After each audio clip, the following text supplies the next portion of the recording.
السلام علیکم ورحمۃ اللہ ناظرین، استقبال ہے آپ کا ہمارے چینل سہل وظائف میں۔ سلامتی ہو آپ پر جہاں بھی آپ ہو، امید ہے خیر و عافیت سے ہوں گے۔ اللہ آپ کو ہمیشہ خوش و خرم رکھے۔ ناظرین اکرام، جمعیت علماء ہند کے قومی صدر، امیر الہند و دارالعلوم دیوبند کے صدر مدرس حضرت مولانا سید ارشد مدنی صاحب دامت برکاتہم کے خلاف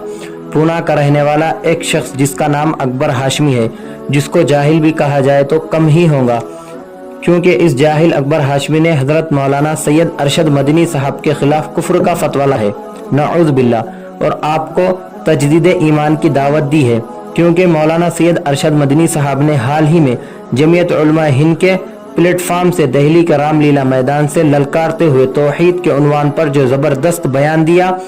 اس پر ہندوستان کے بڑے بڑے صف اول کے علماء کرام نے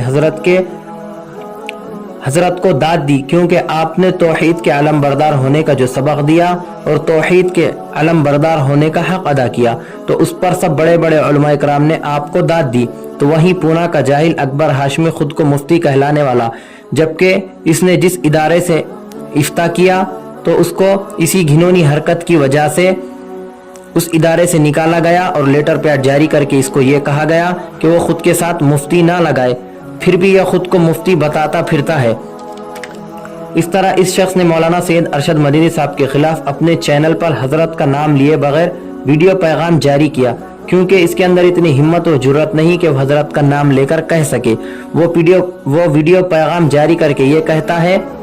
کہ جو اس طرح کا بیان دے، یعنی جو اوم کو اللہ قرار دے، وہ نعوذ باللہ کافر ہو گیا۔ اس طرح یہ بدبخت بیان دے رہا ہے، جبکہ حضرت مولانا سید ارشد مدنی صاحب نے صاف طور پر یہ کہا ہے کہ اللہ کے سوا کسی کی عبادت ہی نہیں کی جا سکتی۔ آپ اس